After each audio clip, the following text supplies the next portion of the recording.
Ciudad Difusa.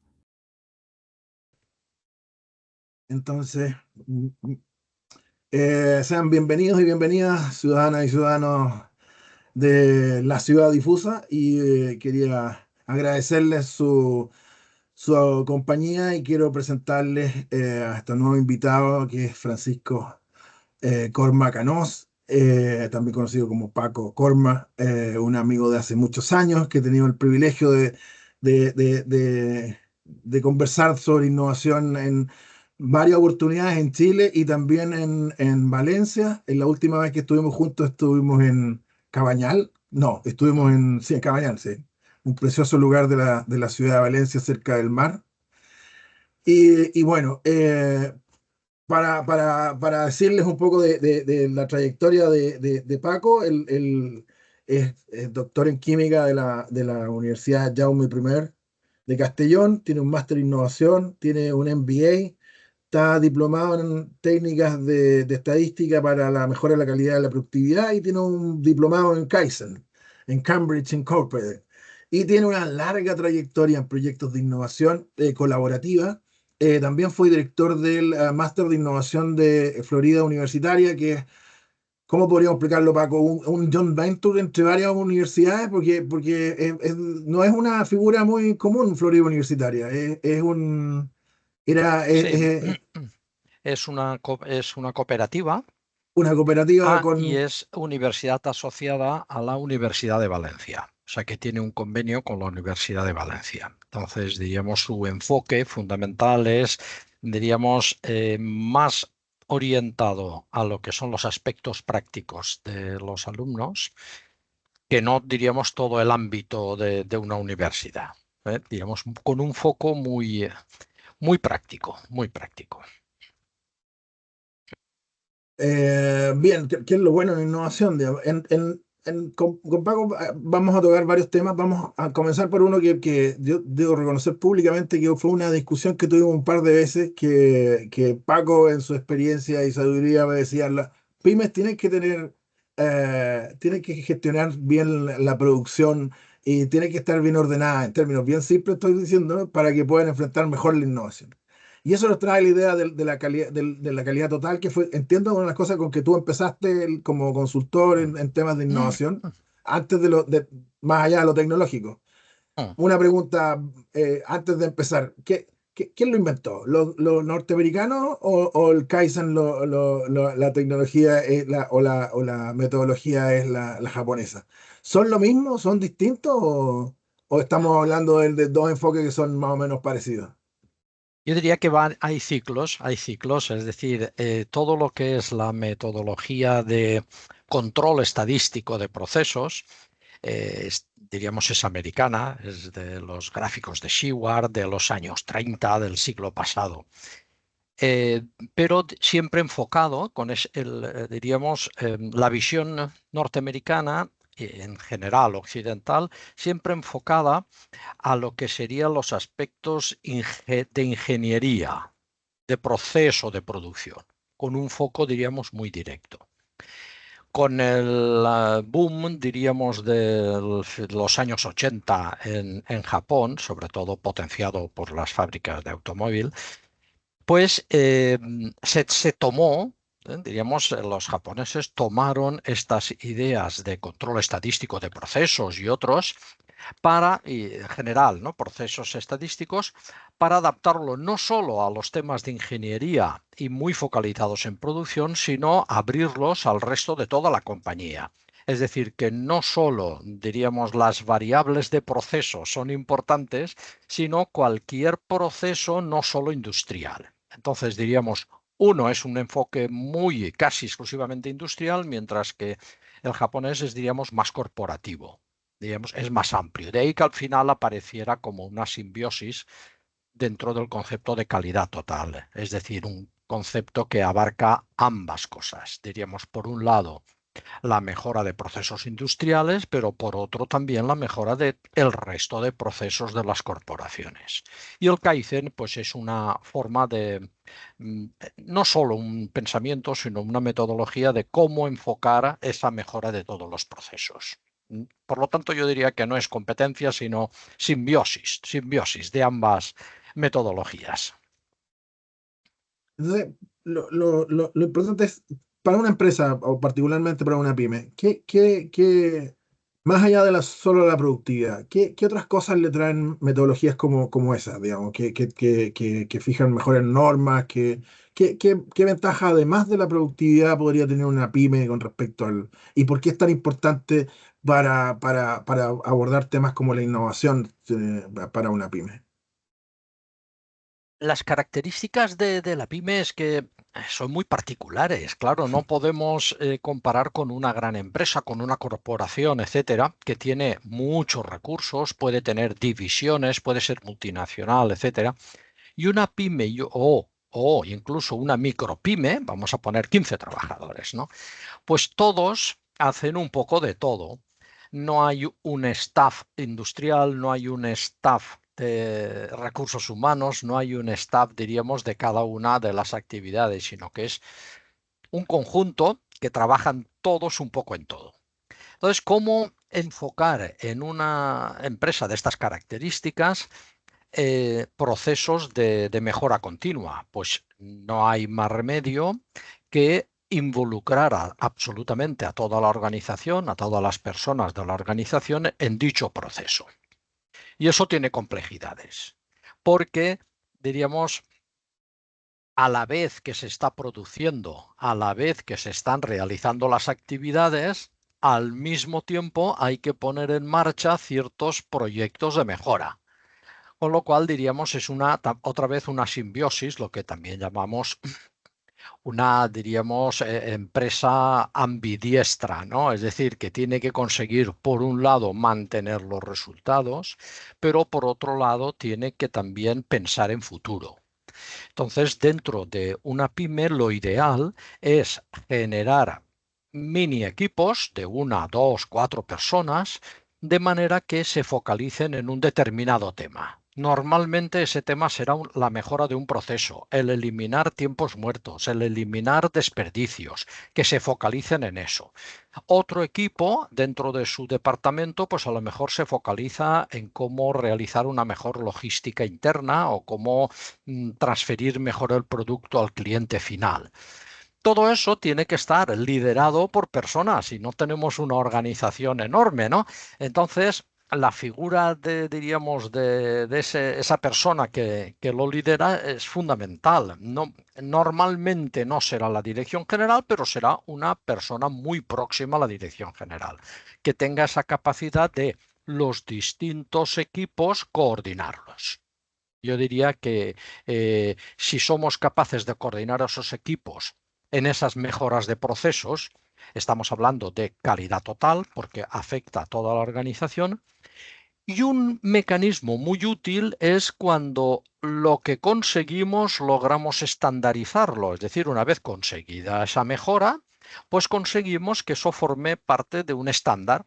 Es decir, de ahora en adelante, como lo hemos mejorado, lo haremos así, con un estándar.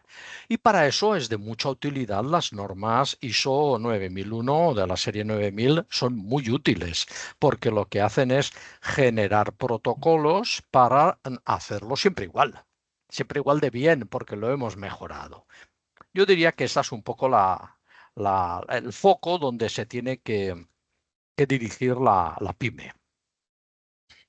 ¿Y eso en qué medida lo prepara para enfrentar un proyecto de innovación? ¿En qué?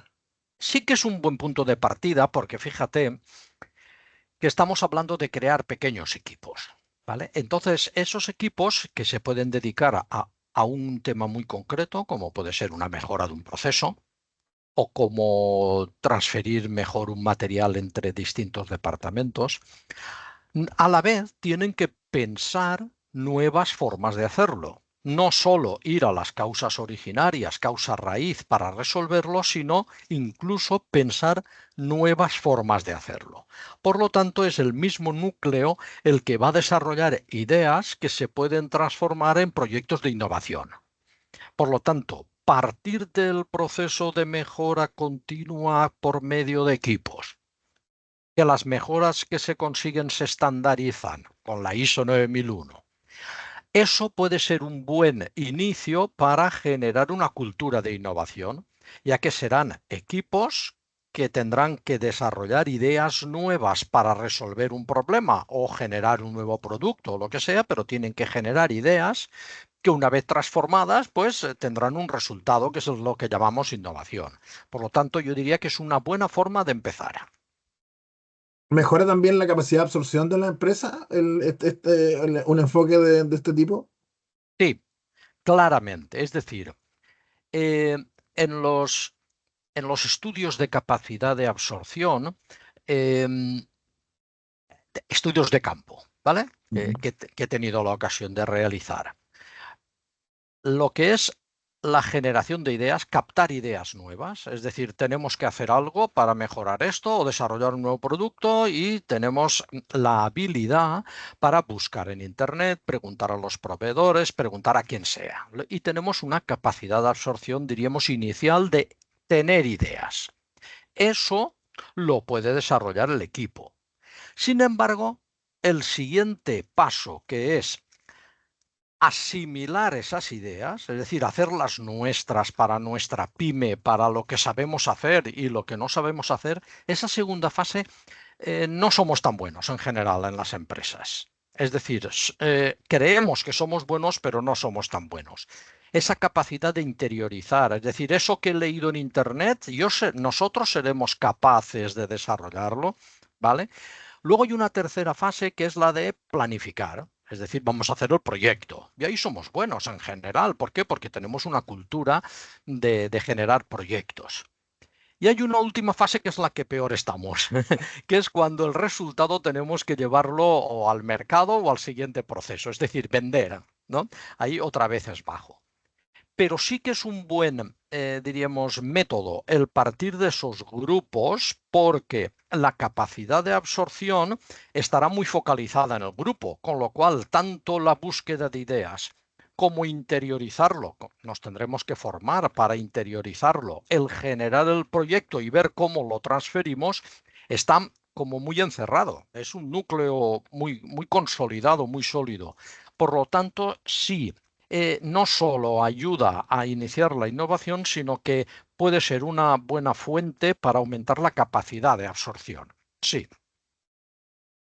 Bueno, yo quería, como te había dicho en nuestra conversación previa, quería tocar otro tema interesante contigo, aprovechando que tengo aquí en mi biblioteca un libro muy interesante sobre clúster cerámico. Mm, Contarle a la gente primero que Paco es de Villarreal, se me había olvidado ese pequeño detalle, digamos, mm, que es un equipo mm, que los chilenos seguimos constantemente por todo lo que sucedió ahí con nuestro compatriota y porque siempre da espectáculo para los que amamos el fútbol, que es una cosa que se mm, agradece, digamos.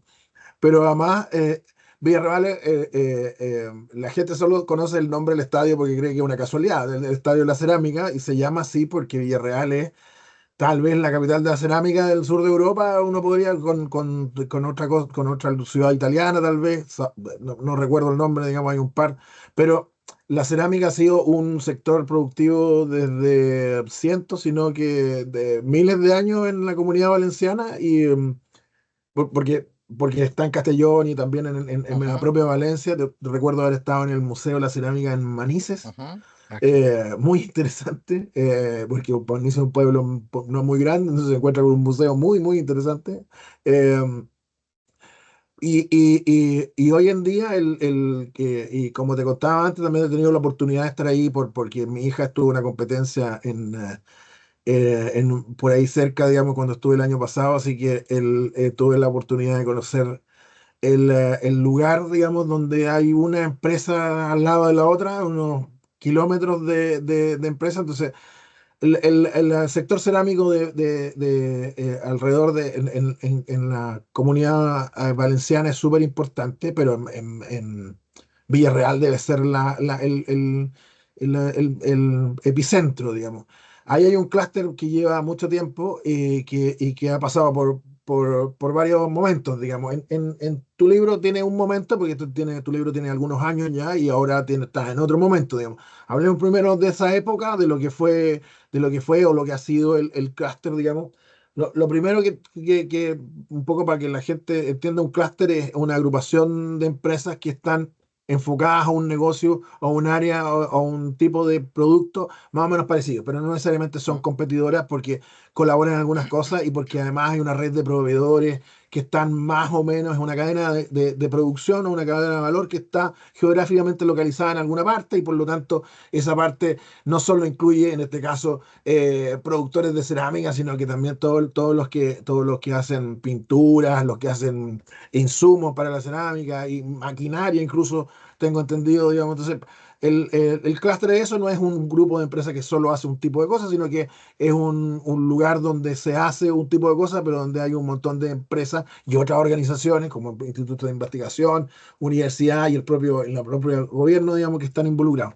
Eh, un poco para llegar a la primera pregunta, ¿qué relación tiene un clúster con la productividad y la competitividad de las empresas que están en un clúster, digamos? ¿Qué efecto tiene para... Hombre, pues mira, yo he tenido la experiencia, porque soy una persona ya mayor, con una trayectoria profesional, de haber trabajado fuera del clúster durante 2 años, y eso es insufrible.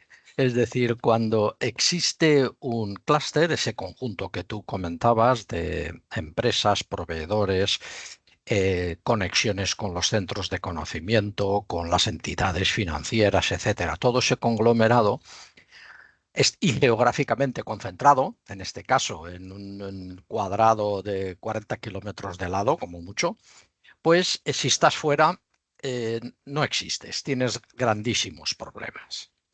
Entonces, el generar esa posibilidad de colaboración es fundamental.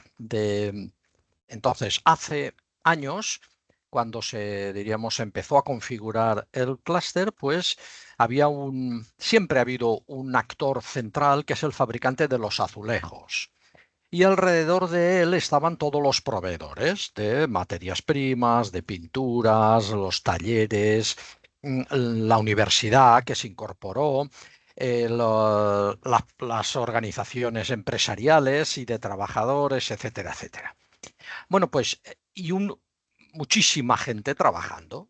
Entonces, diríamos, a nivel de lo que es Castellón, el clúster cerámico es el principal, diríamos, el que más PIB aporta a la provincia de Castellón, es el principal actor con diferencia, que hace de la provincia de Castellón una provincia industrial. Si no existiera el clúster cerámico, no sería industrial, sería de servicios. Por lo tanto, es un actor de primera magnitud. Lo que sucede es que este clúster, como tantas cosas, evoluciona a lo largo del tiempo. Como tú también has mencionado, otro clúster similar está en Italia, alrededor de la ciudad de Sassuolo, ¿vale? Sassuolo. Eh, Otro buen equipo de fútbol. Entonces, las características de los clústeres son las que vienen descritas en la bibliografía, ¿no? De siempre, es decir, la importancia del clúster en la competitividad de las empresas. Pero esto va cambiando con el tiempo. Las empresas que a lo mejor eran muy pequeñitas o relativamente pequeñas, pues se van uniendo o unas absorben a otras o viene un fondo de inversión, compra y a su vez absorbe otra y se van haciendo cada vez más grandes, por un lado. Por otro lado, el actor principal, que era la fábrica de azulejos, de cerámica, uno de esos proveedores, que es el fabricante de esmaltes, resulta que en España, con el paso del tiempo, estos proveedores son líderes mundiales.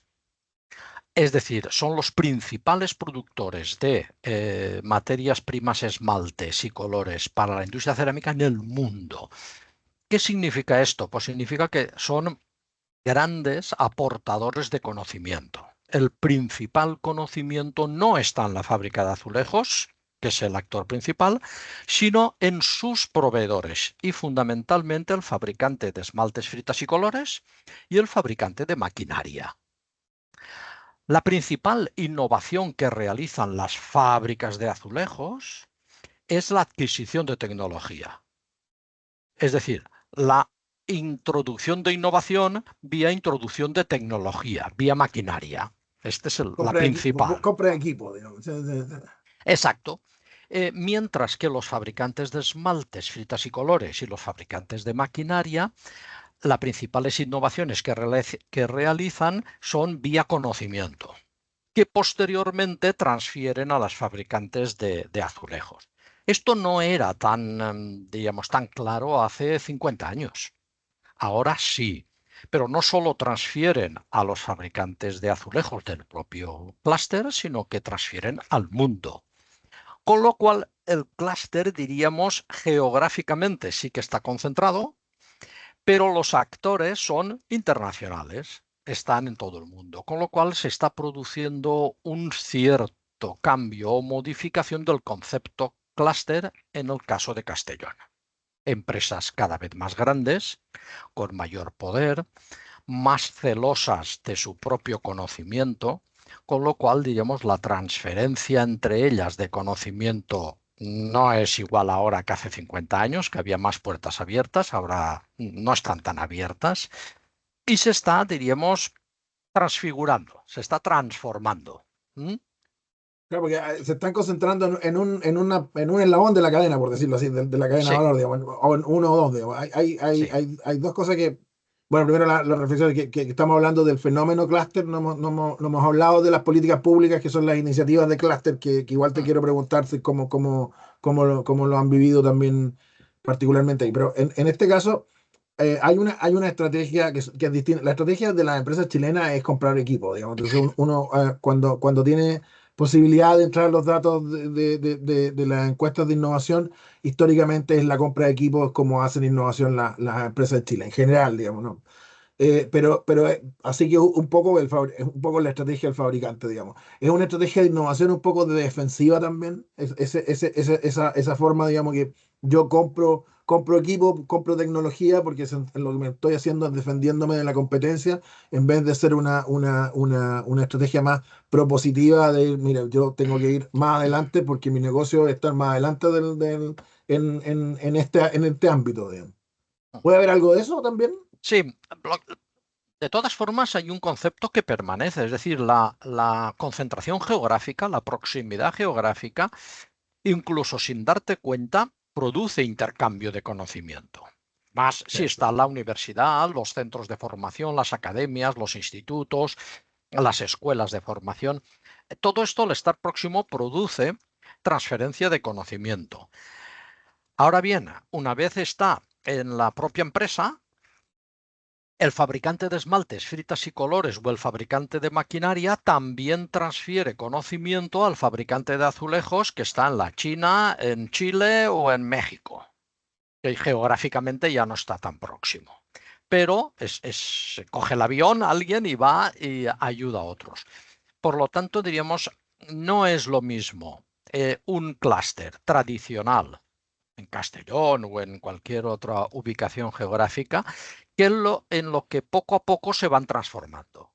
La concentración y ubicación geográfica es importante porque tiene muchas sinergias positivas, pero conforme va creciendo se va desarrollando de una forma más internacional. Por lo tanto, yo diría que si yo tuviera la capacidad, diríamos, política de fomentarlo, yo diría que es buena idea fomentar la existencia de clústeres.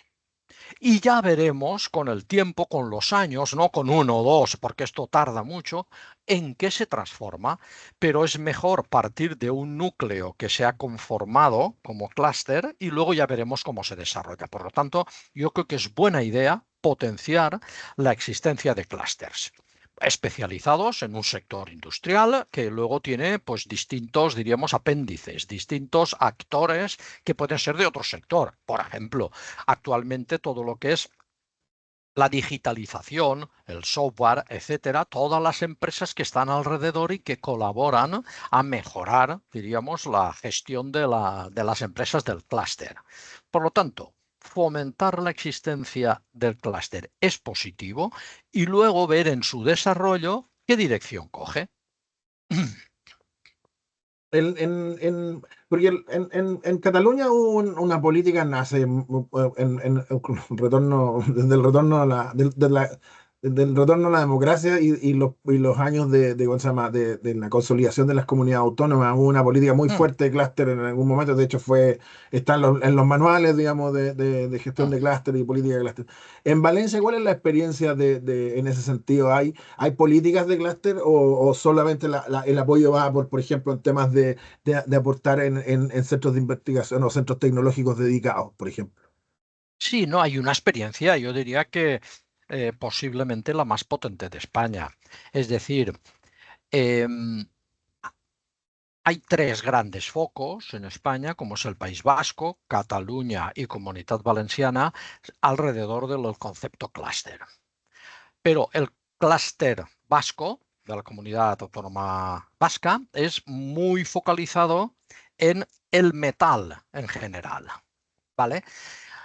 Mientras que en la comunidad valenciana teníamos una tradición ya de 2 siglos de distintos sectores industriales. Es decir, estaba la cerámica, estaba el mueble, estaba el textil, estaba el juguete, estaba el calzado. Había distintos sectores que llamamos, diríamos, tradicionales, sectores tradicionales. La gran apuesta en su día fue el generar en cada uno de estos sectores diversificados, generar clúster, porque además ya había un núcleo. Es decir, el calzado estaba alrededor de unas poblaciones, la cerámica alrededor de unas poblaciones, el textil, así, etcétera, etcétera. Con lo cual uno cuando va a la Comunidad Valenciana y quiere ver cosas del juguete, pues se va a una zona geográfica y allí está el clúster del juguete. Y así sucesivamente. Con lo cual diríamos, la ventaja en la Comunidad Valenciana es que ya existían esos sectores tradicionales, pero fue el impulso político de generar clústeres. ¿De qué manera? Yo creo que fue fundamental el potenciar la existencia de asociaciones empresariales alrededor de cada actividad. A la vez, generar centros de conocimiento, los institutos tecnológicos. De manera que esto fue poco a poco, es una inercia que se va generando y va generando no solo la presencia geográfica de empresas, sino un clúster.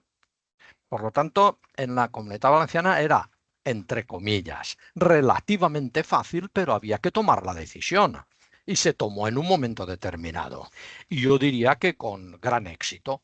Pero ¿qué sucede? Que con el paso del tiempo, pues aparecen cosas nuevas. Pues los juguetes vienen de China, los muebles vienen de Camboya, por poner un ejemplo, ¿no? La cerámica viene de China o de la India y hay actores nuevos que producen competencia y se tienen que reconfigurar también los actores dentro de cada clúster. Por lo tanto, no es diríamos, un actor, el clúster de lo que sea, que se ubica en un momento determinado ya para siempre, sino que hay que ir reconfigurándole conforme sea necesario. Sí, bueno, yo recuerdo que a mi hija le comprábamos unos zapatos de una pyme de cuando era pequeñita, digamos, unos zapatos Mm, de los primeros pasos, y la pyme era pequeñita, pero tenía 3 o 4 mm. patentes, y era una cosa bien, estaba muy Sí, cercana Eso es muy interesante en la comunidad de Valencia, que tienen estos centros de tecnológicos dedicados a un sector productivo y concreto, y han desarrollado ahí una fuerte conexión entre la generación de conocimiento y los clústeres. mm, El, em, yo te iba a preguntar, bueno, la otra observación era un poco un paper que leí no hace mucho, que no sé si alcancé a ponerlo creo que no alcancé a poner en la tesis, porque parece que lo leí que era como los alemanes han tenido estas políticas de clúster. Los alemanes en algunas cosas son muy buenos, digamos, y en esas políticas de clúster a nivel regional lo que hicieron fue crear unas comunidades. Entonces, el mismo instrumento de clúster va variando, va evolucionando como evolucionan los clústeres, porque estas son estructuras industriales que evolucionan con el tiempo, digamos, no mm. solo porque la tecnología, sino que el negocio cambia completamente, Sí. digamos. Eh, ¿Cómo es el clúster, cómo es el futuro del clúster cerámico valenciano en los próximos años? Pues es un motivo de análisis continuo, es decir, que yo diría que no hay mes, no hay un mes donde aparezca un artículo, una mesa redonda, hay motivo de reflexión continuo para ver cuál será ese futuro, ¿no? Tanto a nivel, diríamos, de lo que opina cada uno de los actores, como los especialistas de la academia que también reflexionan sobre el tema. Yo te voy a dar mi opinión basada en datos de lo que voy apreciando, y es que las empresas cada vez serán más grandes, las de azulejos. No necesariamente se incrementará la plantilla de gente de I más D más I, no necesariamente, sino que seguirá recurriendo a sus proveedores de esmaltes, fritas y colores y los de maquinaria y otros, que a su vez cada vez también son más grandes.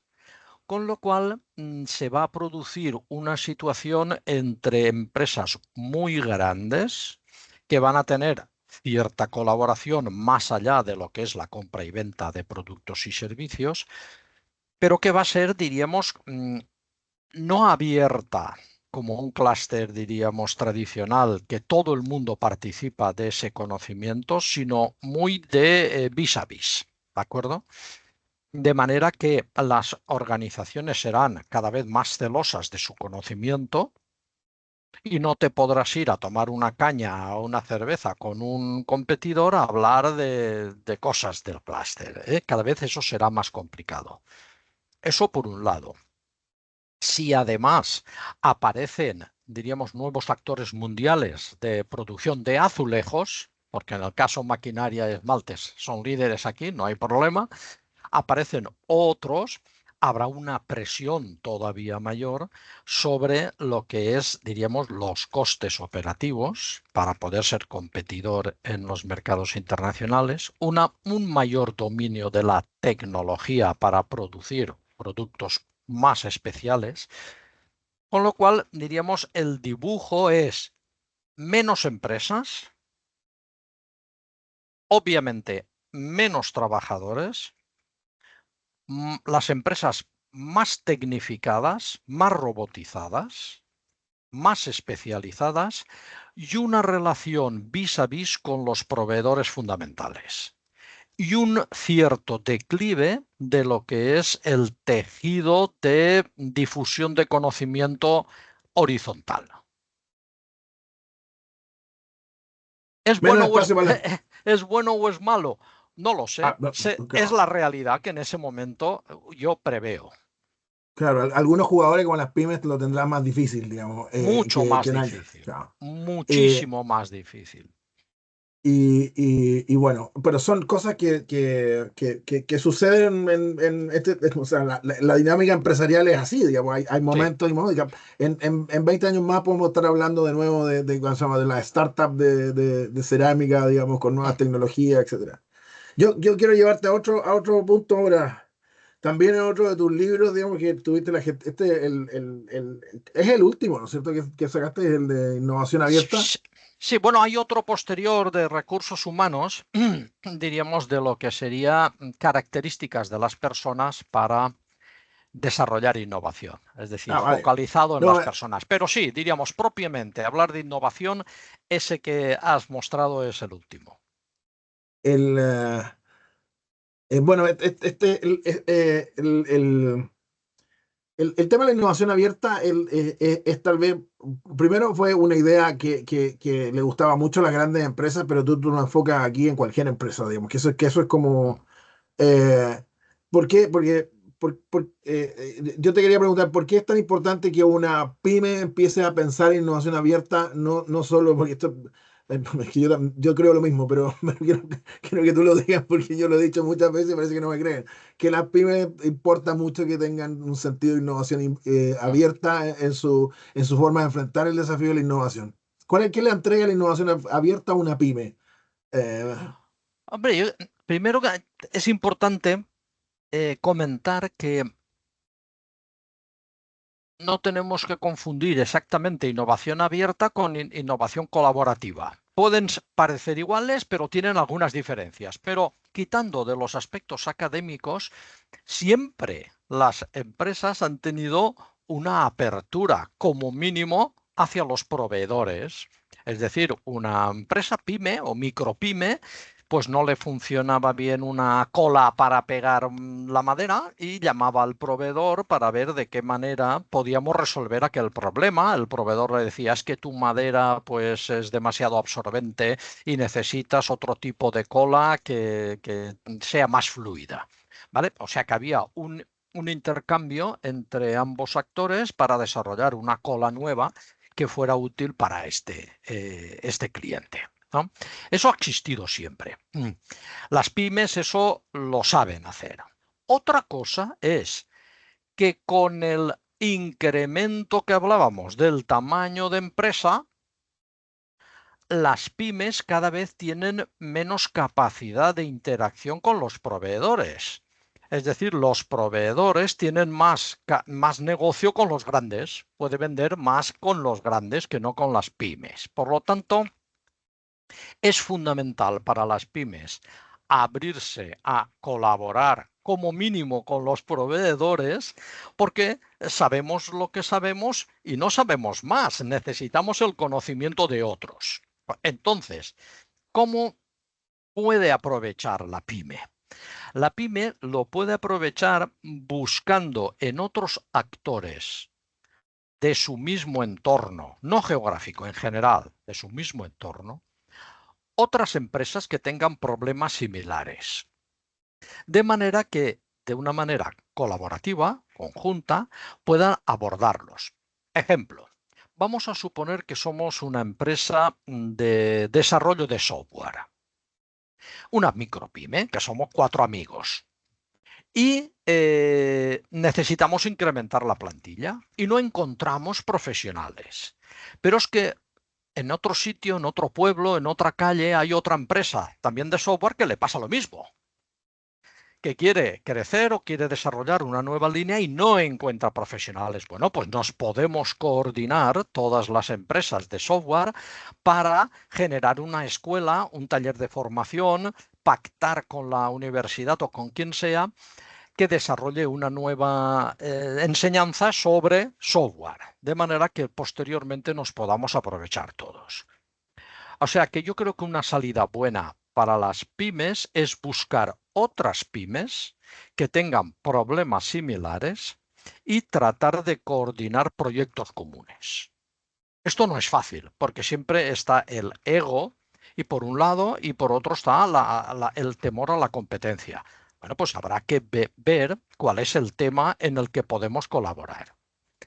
Otro ejemplo, las pymes pueden tener un problema de transporte de sus mercaderías hacia afuera o hacia adentro. Vale, pero puede haber varias pymes que tengan ese problema. Se pueden coordinar para generar una central de compras que pueda ayudar a todas a la vez o un almacén conjunto. Es decir, de cara a la pyme esto es lo más importante. ¿Por qué? Porque tiene pocos recursos económicos para desarrollar proyectos con una startup o proyectos conjuntos con una gran empresa y es mejor entre sus iguales. Existe otra posibilidad, depende del sector de actividad, en el que una pyme que tenga un conocimiento muy particular, muy concreto, sea capaz de convencer a una corporate, a una gran empresa, de decir, oye, es que yo tengo este conocimiento y sé hacerlo, y tú no, pero tú tienes los recursos económicos que yo no tengo. ¿Qué te parece si este conocimiento que yo tengo lo adapto a tus circunstancias? Es decir, jugar el papel, la pyme, de como si fuera una startup, ¿vale? Para unir el proyecto con la corporate. Ese es otro camino, pero ese camino obliga a ser muy potente en algún conocimiento concreto. Es de tener la propiedad intelectual, no perder el miedo a patentar y tener un conocimiento muy potente sobre algo concreto. Esa posibilidad existe y hay que aprovecharla. el, de todos los sistemas, los clústeres, como este tipo de vinculaciones, nos recuerdan que la innovación es un flujo de conocimiento, digamos, es más que sacar productos o cosas nuevas, digamos. Los sistemas, estos tipos de organización industrial o sistemas de Mm. innovación funcionan porque hay un flujo de conocimiento yendo de un lado a otro. Voy a hacer una pregunta un poco polémica. ¿Las startups son pymes o no son pymes?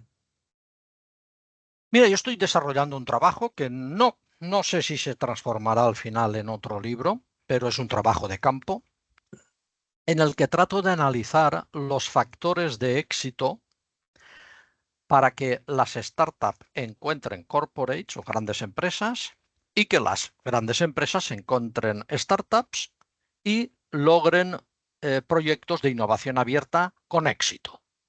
Entonces, eso me está permitiendo trabajar con muchas, estadísticamente representativo, y ver cómo son. ¿Vale? Entonces, bajo el paraguas del concepto startup hay de todo. Es decir, de los dos amigos emprendedores que quieren montar una empresa, esto lo llamaríamos emprendimiento, pero que ellos creen y se dicen que son una startup, pero no lo son. Existe otra vertiente que son las personas de la academia que montan un spin-off con un conocimiento que tienen, pero eso es una spin-off. Al final, bien sea una spin-off, bien sea una startup o un emprendimiento, si se transforma en empresa, eso exige una serie, diríamos, de condicionantes. Primero, tienen que tener claramente una estructura empresarial, es decir, tienen que tener como mínimo una fuente de financiación, producir, ir al mercado, tener un horizonte temporal de trabajo. Es decir, que todas las startups no son empresas. Ahora bien, las empresas pueden tener la característica de startups. Sin embargo, formalmente, todas las startups tienen que ser empresas. En España tenemos una nueva ley, correcto. Entonces, la startup, para acceder a todo lo que tiene que acceder, tiene que ser una empresa constituida como tal. Correcto, es como una spin-off. La spin-off es una empresa, bueno, si se constituye como empresa, sí. Por lo tanto, diríamos, es un paso posterior, transformarse en empresa. Y a partir de ahí, pues oye, le afecta a todo lo que implica ser una empresa. Volviendo a tu libro, bueno, Dime. eh, tuve tiempo de revisarlo estos días. Eh, un comentario es que tienes muy claro el impacto territorial que tiene este tipo ¿cómo se llama? Que la innovación tiene, digamos, y eso hablas de competitividad tanto organizacional como territorial, y eso es interesante porque muchas veces cuando se trabaja en temas de innovación, en la gestión a nivel micro, se olvida que esta cosa tiene una relevancia y una importancia y un marco territorial súper importante. Yo quería hacer lo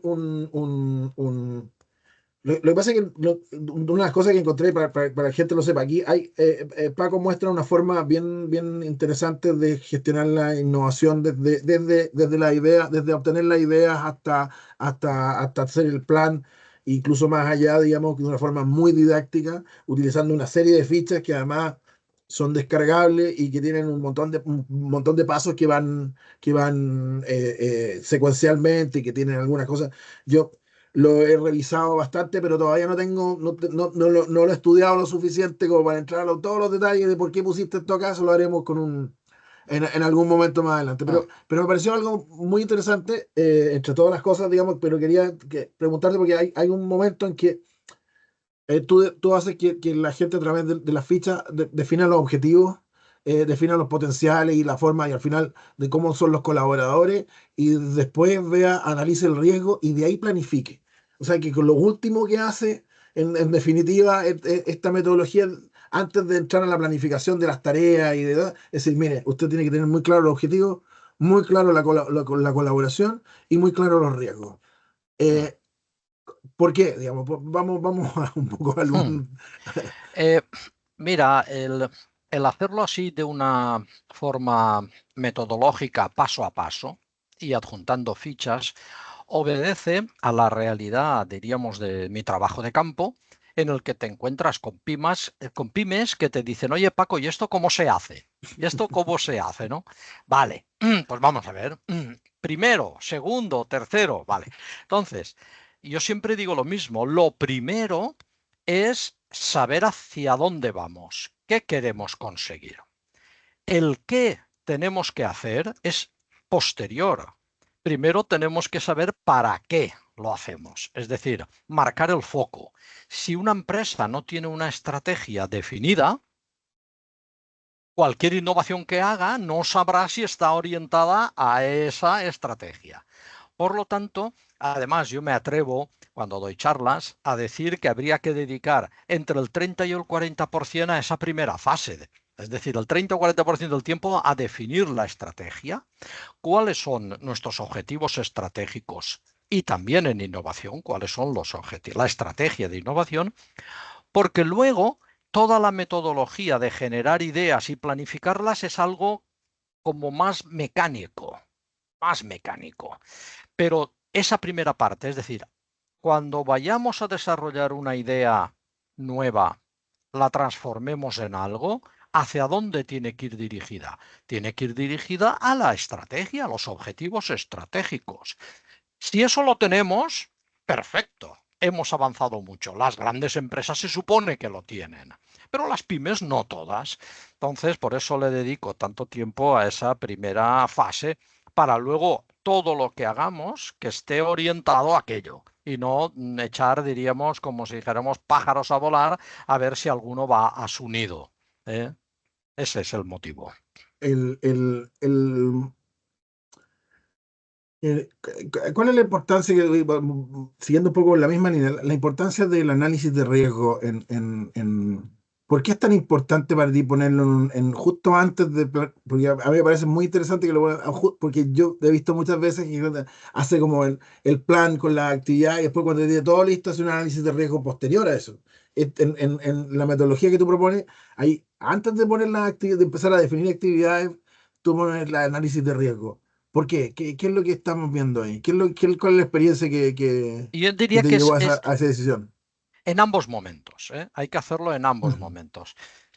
Imagínate que tenemos una cultura ya de proyecto y que tenemos un gran archivo de lecciones aprendidas, en proyectos, lecciones aprendidas, cosas que nos han sucedido antes. Bueno, pues eso que nos ha sucedido antes lo incorporaremos como un conocimiento nuevo cada vez que hagamos algo para aprender de lo que otras veces nos ha salido bien o nos ha salido mal. Eso nos obliga a, en el planteamiento de algo que va a ser nuevo, ver posibles riesgos barra escenarios que se pueden dar. Es decir, hacer un análisis de riesgos y un análisis de escenarios. Es decir, oye, en condiciones normales, ¿qué va a suceder? Pero ¿y en condiciones no normales +2 o -2? Escenarios. ¿Qué sucederá? Cosas que pueden fallar, pues que el proveedor no esté capacitado para hacerlo o que no tenga capacidad financiera para hacerlo o que nosotros mismos no tengamos los conocimientos para desarrollarlo.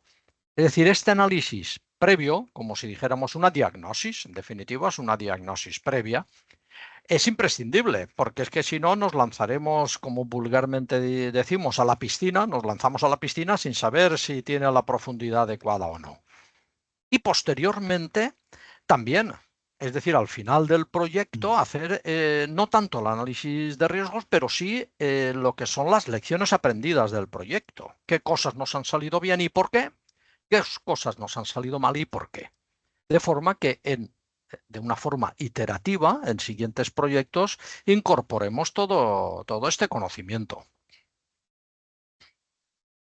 Me salen muchas preguntas en la cabeza siguiendo con esto, pero no quiero abusar de tu tiempo, Paco, pero las dos últimas, digamos, un poco, porque aquí lo Mm. tocas en un momento, creo que que lo que pasa es que es de otro libro y ese otro libro no sé dónde lo tengo, porque como me cambié de casa hace poco, debe estar en una caja todavía. Ya. Así que lo vamos a dejar para una próxima oportunidad, pero me interesa conversar por lo menos cómo llegaste o cómo, cuál es porque en el modelo Canvas son 9 pilares donde se construye una estrategia, pero tú desarrollaste el Canvas de la innovación, que está por aquí en el libro, pero que además es un libro, es otro libro, digamos. Entonces, Mm. en dos o tres cosas, en qué consiste el Canvas de la innovación que tú propones en este libro, pero que está más detallado en el libro que se llama el Canvas de la innovación, que creo que todavía está en Amazon? Sí. Eh, sí, bueno, por aquí está, estoy súper malo para Mm. encontrar eso, pero voy a poner la imagen por lo menos en algún momento en el video para que la gente tenga la idea voy a tratar de poner las imágenes de los libros que hemos estado comentando para que por lo menos la gente tenga la idea Mm. de cuáles son. Dos o tres ideas básicas sobre el Canvas de la innovación y por qué puede ser útil, digamos. Pues obedece a lo mismo que comentaba antes, es decir, conforme vas avanzando en tu carrera profesional y tienes pues contacto con muchas o muchísimas empresas, te das cuenta de cuáles son los temas los temas metodológicos en los que fallan las empresas. Entonces, una forma muy ilustrativa es generar una sábana, un canvas, un panel. Como además el canvas de Osterwalder pues se ha hecho muy famoso, pues vamos a generar otro específico para innovación. Entonces es un lienzo, una sábana, muy, diríamos, muy gráfica para ir rellenando en la pared, grande también, de manera que todos los pasos a realizar forman parte de la secuencia de relleno de este canvas, como si fuera un AK, diríamos, de los japoneses, pero en plan canvas de innovación. Entonces, primera parte, la parte superior del canvas, pues la reflexión estratégica, diagnosis previa, definir la estrategia de innovación. Siguiente paso, pues ver cómo, digamos, qué estrategia de innovación vamos a elegir. Siguiente paso, cómo está nuestra competencia en cada una de esas estrategias. Siguiente paso, fuentes de innovación, de donde vamos a tomar, ¿no? De donde vamos a tomar. Otro paso, utilicemos técnicas de creatividad. Es decir, que es de una forma única en un gran lienzo, un canvas, el paso a paso metodológico para llegar a cada cuadrado, que cada cuadrado será un proyecto. O sea, el objetivo final es rellenar los cuadros con proyectos. Es casi una forma, diríamos, dinámica, se puede trabajar en grupo alrededor de ese canvas. Los que tengan experiencia de trabajar con el canvas de Osterwalder, pues diríamos es la forma similar. Alrededor de ese canvas, el equipo trabaja y va incorporando lo que le va pidiendo ese canvas. Y al final el objetivo es en cada cuadradito conseguir proyectos. ¿Mm? Eso es. Pues, eso es. Bueno, tendremos algún día conversarlo y conversar sobre lo de la startup. Me parece que me parece que conversamos sobre el libro El Startup en la última vez que estuvimos. Sí, Así que quedé de ayudarte con algo, pero no me acuerdo qué. Así que sí. voy a, bueno, eran momentos bien difíciles de mi vida, digamos, así que me disculpo si me olvidé de alguna promesa, porque parece que me estoy acordando que tú dices una promesa. Así que vamos a ponernos en contacto luego para volvernos por lo menos, por lo menos a echarte una mano con lo que habíamos prometido. Yo quiero agradecerte, pero me queda la última pregunta. Y es una pregunta que le hago a a la gente que hemos invitado a Mm. Ciudad Difusa, que es una o dos personas que tú crees que deberíamos invitar a conversar en Ciudad Difusa. Ya que hemos hablado de la comunidad valenciana, yo sé que tienes amigos y colegas en varias partes del mundo, pero a ver si salen un par de valencianos ahí. Hombre, estoy un poco fuera de circuito, ¿sabes? Pero para hablar de innovación, que es el campo en el que más me muevo, Yo creo que una persona, lo has mencionado tú, Paco Mas. Paco Mas es una persona que dentro del mundo de startups él puede, diría, de los que tiene más conocimiento, porque además práctico, correcto. En el mundo de lo que es la didáctica y transferencia de conocimiento, José María Guijarro, yo creo que también es una persona que puede ayudar. Y luego las personas que están dentro de las organizaciones, es decir, los responsables de innovación de las empresas, diríamos, más punteras que puede haber en Comunidad Valenciana, ¿no? Y que estén, pues, por transferir, ¿eh? Lo cual, pues, a veces no es tan fácil, pero también puede ser. Pues, de las empresas como Vicky Foods, antes llamada Dulce Sol, Vicky Foods, es una empresa muy potente. Mercadona lo tiene como más difuminado, no es tan fácil, pero hay empresas potentes donde el propio responsable de innovación podría ser un interlocutor válido, sí. Sí, eso está interesante. Sí, sí. Bueno, Mercadona también tiene lo de lanzadera, que es muy interesante, Mm, digamos. sí. Y bueno, Paco Más era el director de mi tesis, así que yo estoy tratando de llamarlo poco porque lo tuve 4 años, digamos, molestando. Así que lo debo tener un poco cansado. Así que lo tengo en una especie de vacaciones, pero sí, Mm, lo vamos a invitar. Pues ya le contamos y ya le conté de esta idea de ciudad difusa. Así mm. que lo vamos a invitar en un momento. Me Cuando refiero crea me refiero al Paco Más de Valencia Startup. de Valencia Startup. Ya, sí, ya. ¿Vale? Porque tiene diríamos, un conocimiento directo de lo que es el movimiento startup. Vale. Sí, sé quién es también. Eh, Paco, agradecerte del Ok. fondo de mi corazón esta paciencia y esta buena onda, digamos, de hablar, de comentar sobre tu trabajo y tu experiencia y sobre todo, yo creo que es muy bueno que lo que tú haces de poner en valor la experiencia y el conocimiento a través de la publicación de libros. Creo que es importante para quienes estamos en el ámbito de la innovación, no solo ir a charlas y eventos, sino que leer de vez en cuando en profundidad cosas que tienen que ver donde hay harta teoría, claro, hay harta académica, pero hay harta experiencia también, que es un poco Ujú. lo que quería resaltar en esta cita, digamos. Así que muchas gracias, Gracias a en ti, deuda Juan. contigo. Gracias a ti por haberme invitado. Es un placer, diríamos, en la distancia, ¿no? Poder comunicar y transferir en ambos sentidos lo que vamos aprendiendo. Muchas gracias, Juan. Eh, gracias, Paco. Que estés bien. Ciudad Gracias, Manuel. Difusa es una plataforma de difusión de contenidos sobre innovación y ciudad creada por el Dr. Juan Yamil Sandoval.